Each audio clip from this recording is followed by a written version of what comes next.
Mwiriwe neza mwese.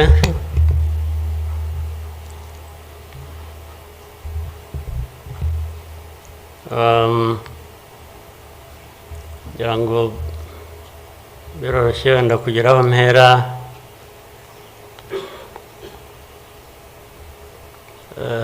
Ndahera ku mateka Bizimana yatubwiye.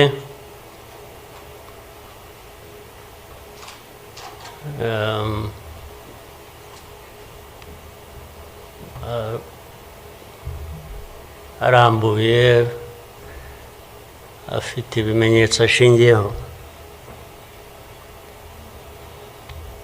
ariko ndagira ngo mbanze nshimire mwese abari hano mwaje kwifatanya n'igihugu n'abanyarwanda, cyane cyane mwebwe abaturuka hanze mu bindi bihugu cyangwa abihagarariye hano mu gihugu cyacu.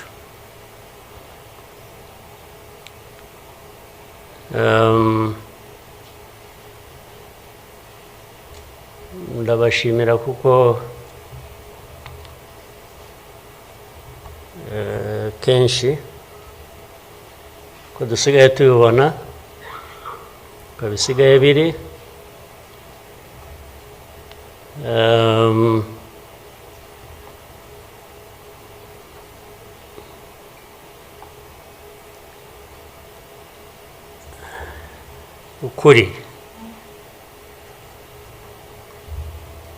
Ukuri ntabwo kukigenderwaho,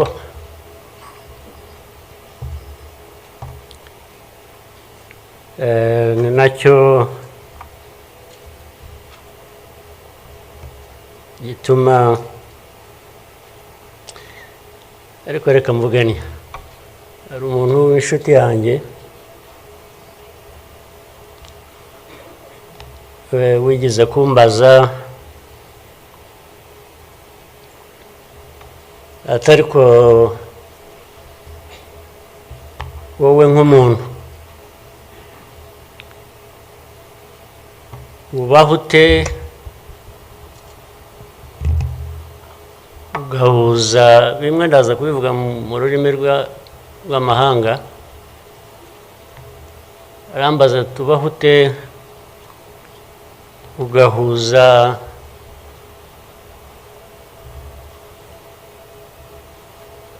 the dark past and the cruel present.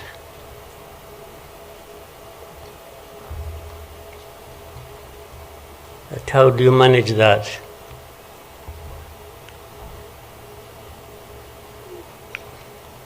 Ariko uko nabyumvaga ntabwo ari igihe yabazaga gusa, yabazaga u Rwanda. Bavuga ngo u Rwanda mubaho mute with a very dark past and a very cruel present.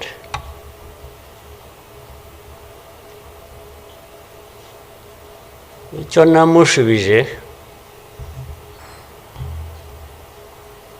nuko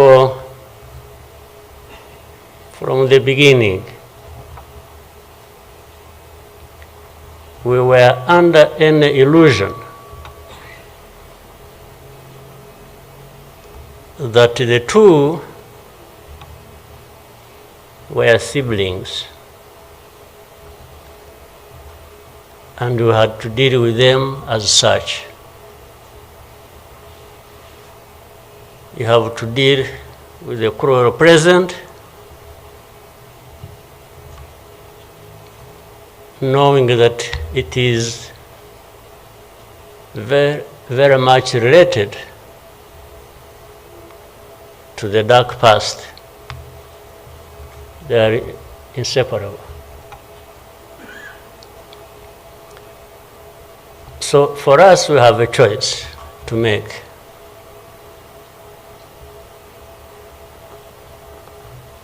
You are either crushed in between and you stop existing, or you stand up and fight.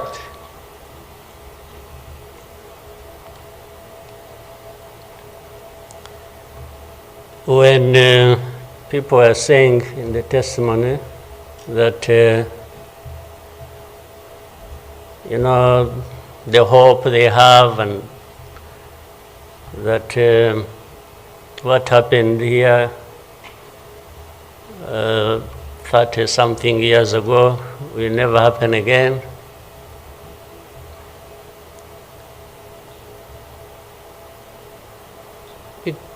It won't be because of those who are responsible for that dark past will not try again, or are not even trying now again. It will not happen again just because there will be people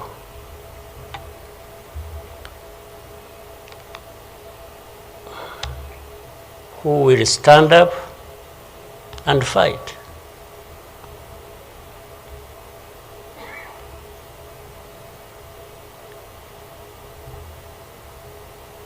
It's not because there are fewer people who wish to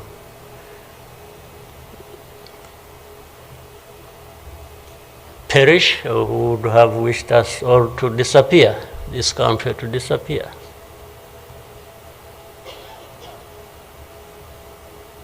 But how can people accept that? How can people not stand up and fight? Because anyway, well, there is a risk you may die when you stand up to fight. But if you don't, it's a sure thing you are going to die.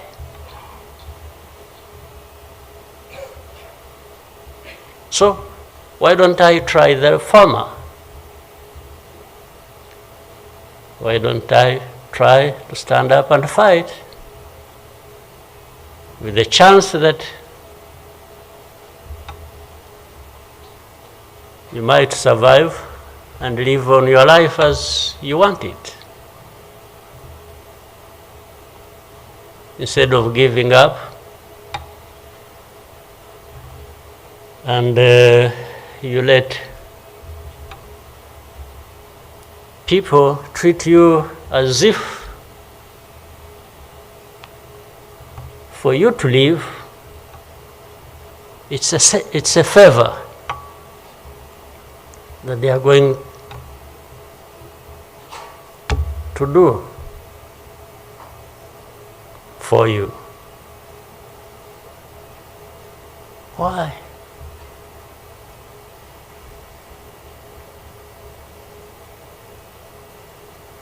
I've also had people come to me and warn me and say, President,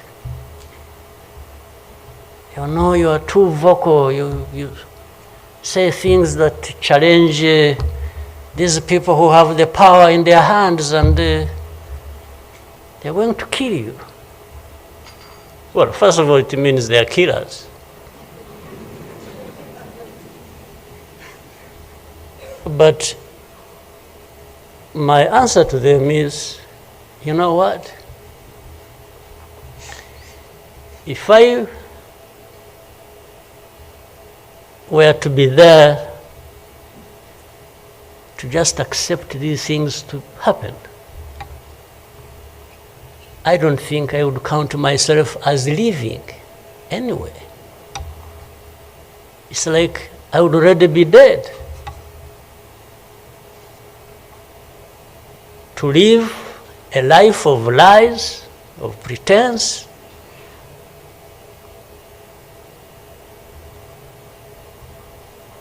and all my life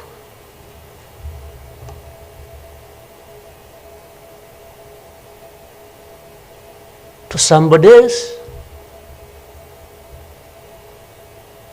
I would be dead anyway. So why don't I die fighting?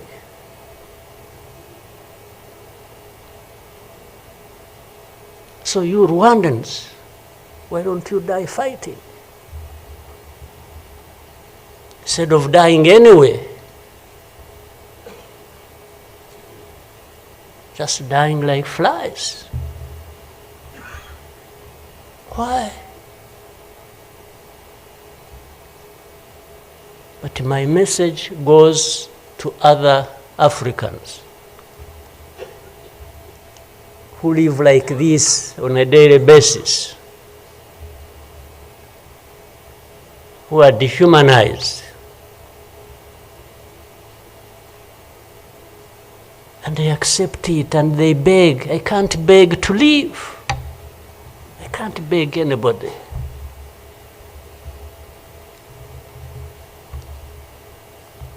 We will fight. If I lose, I lose.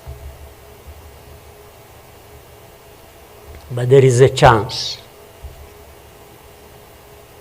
There is a chance, a significant chance, that if you stand up and fight, you will live. And you will have lived a dignified life that you deserve, that anybody else deserves. So these people who are there to the UN, they are there to these Western capitals, they are everywhere, they are just saying, Rwanda, this small country, this Rwanda. I mean, you see, when you are talking about Rwanda and ganging up together against Rwanda, you think it's some country that is, I don't know. Then when I remember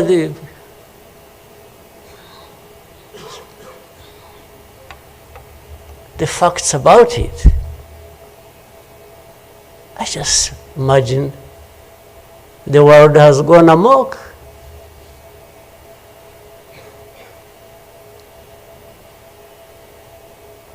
But in the midst of all that, we have to live. We have to live our lives, we have to fight for that, we have to live the way we want.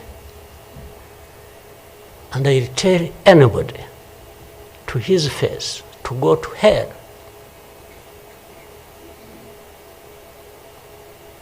If anyone comes around and thinks they can, they come and say, hey, we're going to sanction you. To what? Go to hell.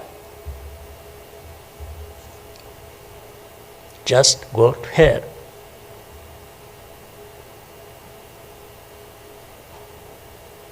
You have your own issues to deal with. Go and deal with your own issues. Leave me to mine. This is the spirit, I think, Rwandans must have in their daily lives. So my worry is not about how powerful these people are that come down upon us and throw anything at us. I'm never worried about that. I worry about one thing, which has lived on for centuries. It's for Rwandans. It's for Africans who sit back and find nothing wrong with accepting to be treated like that. That's my only worry. When can Rwandans, when can Africans refuse to be mistreated like this? To be told they have no value, to be told that their lives have to be lived as a result of a favor they are being done by somebody else. What a shame for people to accept that even for a moment. You must not accept it. You must get up and fight for yourself.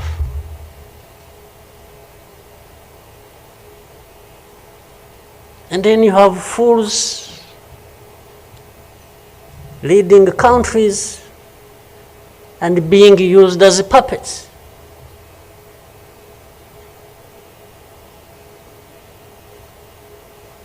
And they are stealing from their own resources, which they should be putting to the good use of their own people and develop them. They just put everything to their own use, find billionaires in a sea of poverty, millions of people going hungry, and their leaders, billionaires, money that has been stolen from the resources of these people, and these are the ones received in Western capitals and praised, and when, Rwanda is being crucified literally at the UN, everywhere, these are the ones who show up and everybody is doing their bidding.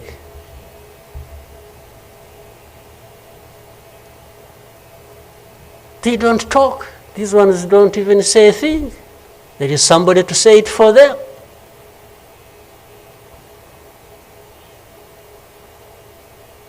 You don't say a thing. Even in meetings where solutions are being thought about and crafted and so on, they are absent because somebody else is there. They are addressed there. When their name comes up, they say, no. You see, I see it on a daily basis. Somebody has agents, orders them, pays them to go everywhere preaching hate speech, killing people in broad daylight, setting fire on these people, burning in broad daylight. And when it comes up for discussion, they say, no, it's not this one. No. You see some other people, we look for them. But the person keeps coming up. He says, no, I will take the war to Kigali, I'll remove the government, these Tutsis, we are tired of them, like we were tired of them 31 years ago. Here. And it's okay.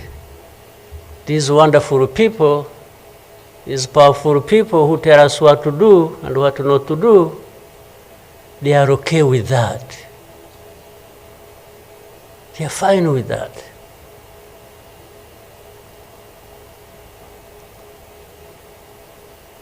And they expect us to accept it also ourselves.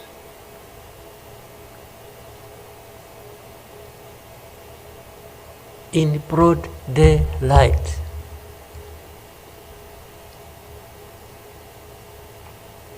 Hate speech, killings of people for their identity, uprooting them from their homes, and most of them are refugees here in this country. We have 125,000 people as refugees who have been living in camps, uprooted from their homes in Eastern Congo. And then these powerful, good people come here and pick 1, 2, 3 another day 5, if there are many, to go and settle them in those beautiful countries of theirs. And they leave the majority here. And they expect us to be thankful that that's a huge gesture of generosity.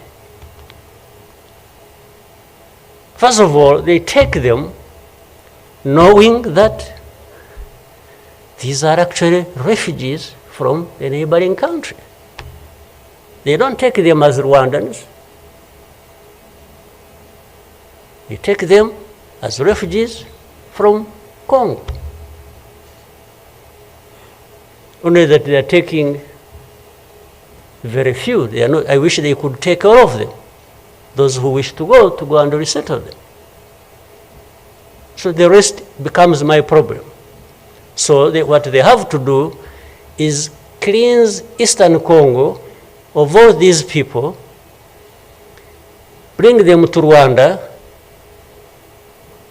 take to your countries those you want, few, very few, not even 0.1%, and the rest should remain Rwanda's problem. Because after all, these ones are Tutsis like Kagame. That's a simple conclusion. But ask yourselves, how did these people end up being across the border of Rwanda? Was it really done by Kagame? Was it done by Rwanda? No, for us, we are here lucky that we are alive, that we survived.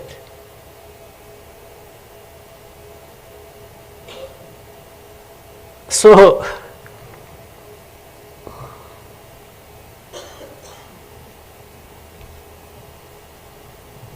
but as I say this,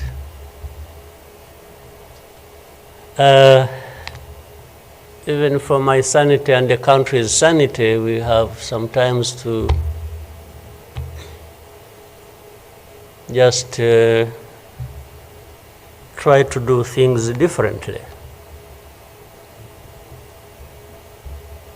Meaning, if you want to be helpful, if you want us to be partners, we are happy to play our part, and you can be sure you will find a reliable partner in us, irrespective of what we think about you.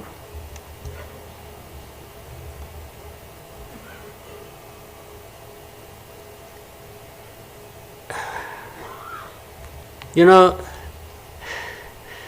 this whole thing you see every day, you know, you have heard of groups, what is it? Group of experts. You have heard of that thing? These are people who go around, experts who are supposed to know better our situation than ourselves. Can you imagine? And the ones who lead those groups are the very people connected with this history I'm talking about, or that Bizimana was talking about. Can you imagine the cynicism?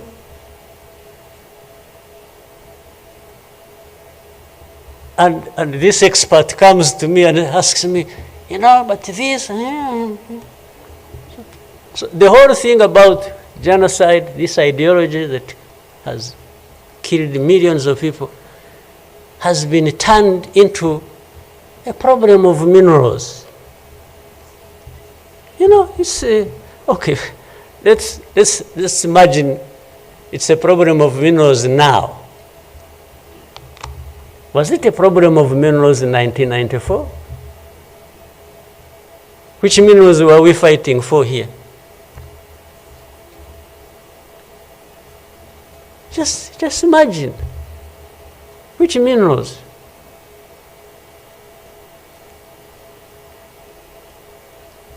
Second, if it were to be minerals, how many are actually fighting for these minerals in those places? Assuming you found evidence about Rwanda being implicated in what's happening in Congo for minerals in Eastern Congo. Are you really saying it is just Rwanda? Why don't you be brave enough to say Rwanda is invading our territory we have created for ourselves and is encroaching on the minerals we are also encroaching on in Eastern Congo? Why don't you be brave enough to admit that? At least to say that.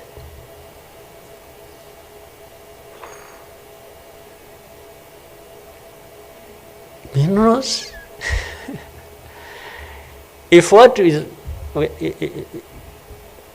the allegations, if these allegations were true, you know what? Rwanda would be as rich as you are, those who make the accusations.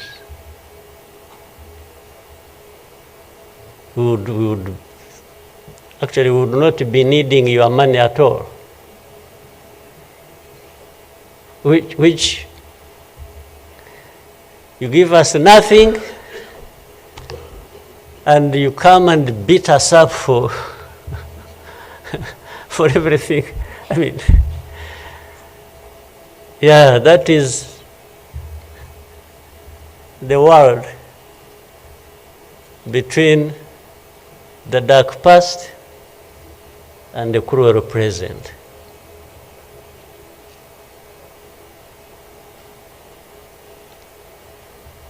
But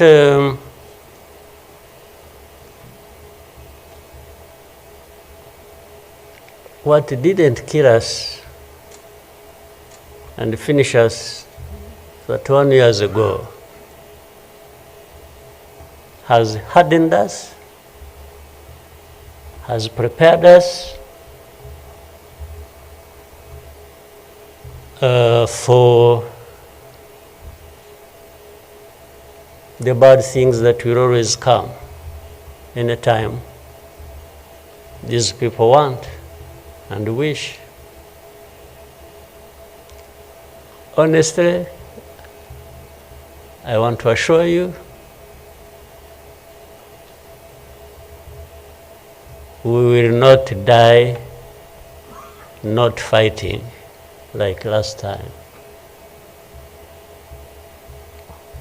And fighting does not involve invading anybody's territory, does not involve going after something that is not ours.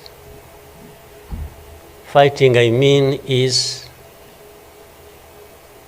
if you find us here and want to treat us the way you want that you have seen in the past, I just want to assure you, you will not succeed.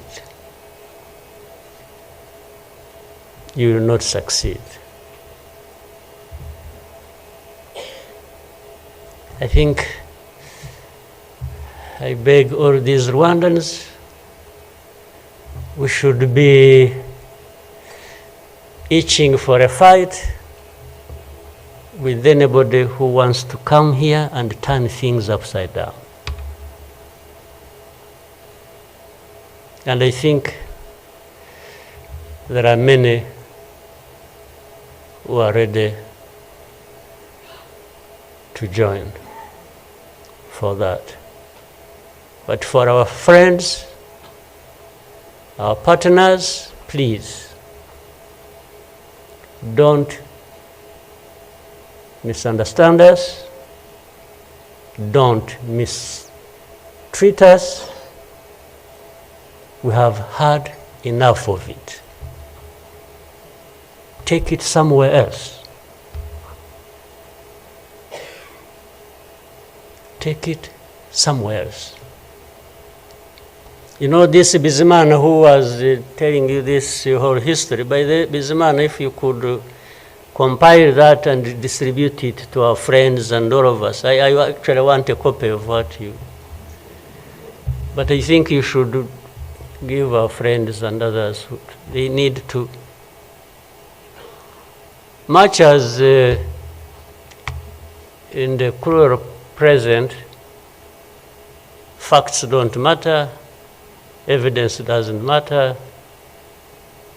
the truth doesn't matter. What matters is what pleases you on any day, and doesn't matter what facts about others. But and I was saying this because this Bizimana made another presentation another time that involved the same people he was talking about. And the next day, from embassies, people came to him, threatening him. Yeah. You know, they even, they are so foolishly brave to just, you know, they went to him. And I think another message went through Foreign Affairs. It's like this man who is saying this, and he was not saying it is not true, but he was saying no for daring to say it, even if it is the truth. Yes, they threatened him, and they even started threatening he will not get a visa to travel to some places, face to face, like that.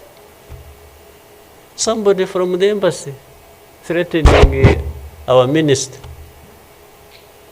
Of course, I can't blame them that, given this history we have had, that from the embassy they even think they are above the minister.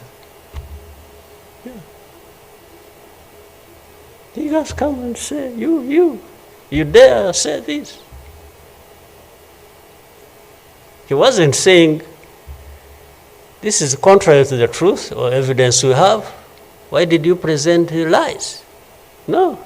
He was just saying, whether lies or truth, you shouldn't have said it.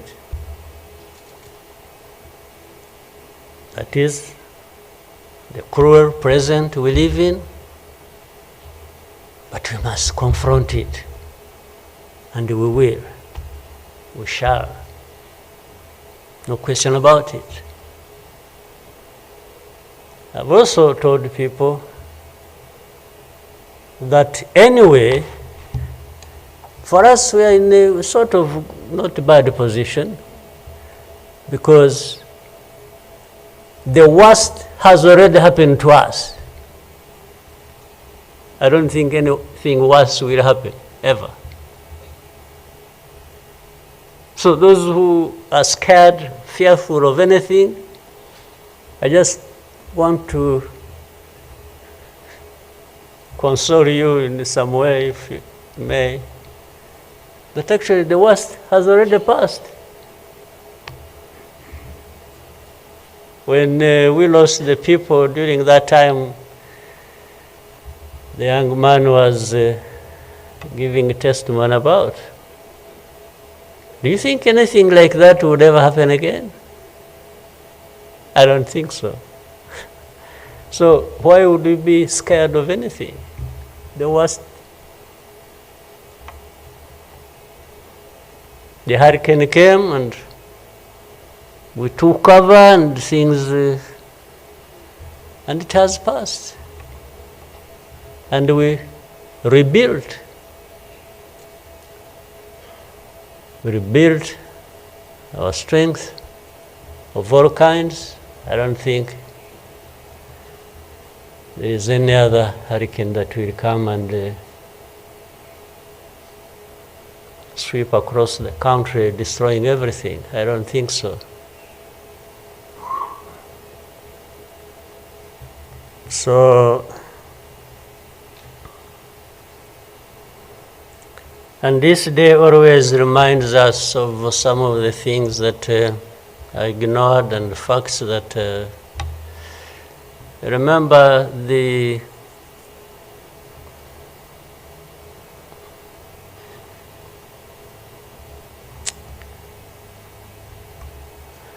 book written by somebody many of you know, Philip Gurevich, with a very long title. When he and this is a man who, well, at least I would have wished if they could think of such a man and put him in the group of experts, maybe they would benefit from. But you bring somebody just because she comes from a country that colonized Rwanda and that becomes the expert. I think that's not serious. But he said that the title of the book was, "We wish to inform you that tomorrow will be killed with our families." You know, who were they informing? And who was going to stop that? And who was going to come to their rescue? Nobody. It just happened as they said it. People kept telling the world, "We want to inform you that tomorrow we're going to be killed with all our families." And who cared? And the families were killed indeed, including the family of the young man who was testifying here. Well, including our families, those of us standing here, who have been demonized every single day about our history. The history where there is a force that always has been attempting to turn victims into perpetrators. So these people who give testimonies and say what happened to them, they are actually now perpetrators. They are no longer victims. So the cynicism I was talking about of what happens in this world is that these very people who barely survived and who lost everything else and their families are now the victims, the perpetrators, no longer victims. That's what the world wants to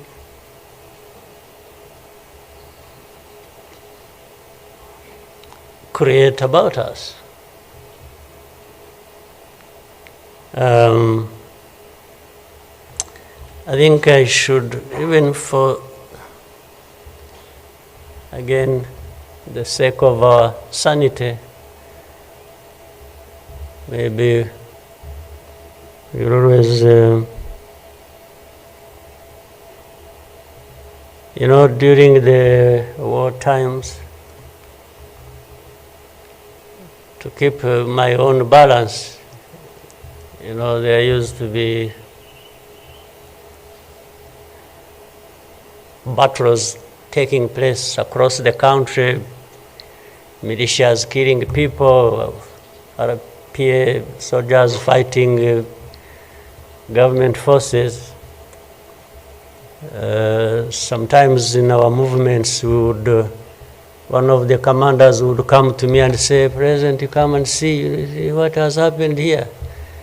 I went there once and saw a mass grave that they had just dug with caterpillars and been, I think they had put in over 2,000 people.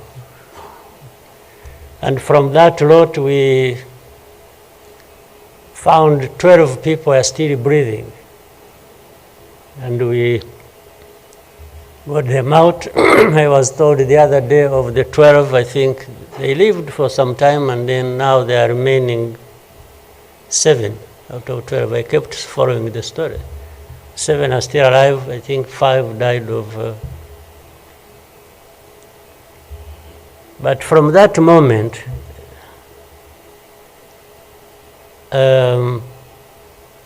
I told the commanders that they should never bring my attention to this kind of thing. They should just handle it, and we agreed how they would be handling it. But I should never, I don't even need to be informed or, and the reason was simple. And unfortunately, such a moment of remembrance sort of takes you back into that. But the reason was I didn't want my judgment and my conduct of the war and the leadership I was supposed to be providing to be impaired in any way by the anger, by what you saw. So that's why I wanted to keep my own balance so that we go through so many things. But otherwise, if I kept seeing this, putting people out of a mass grave, and then your mind goes to say, but who is this doing? Whoever is doing this, why is he doing it? He may end up... so anyway, let me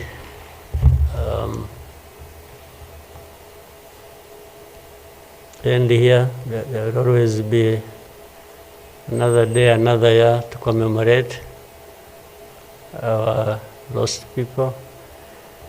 But for Rwandans, I beg you,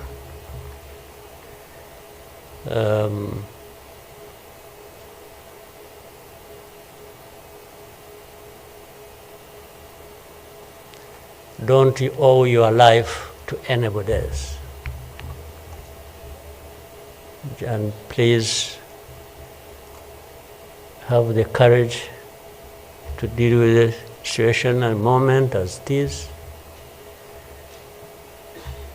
Don't offend anybody, but always fight for what is yours. Don't allow anybody else to dictate to you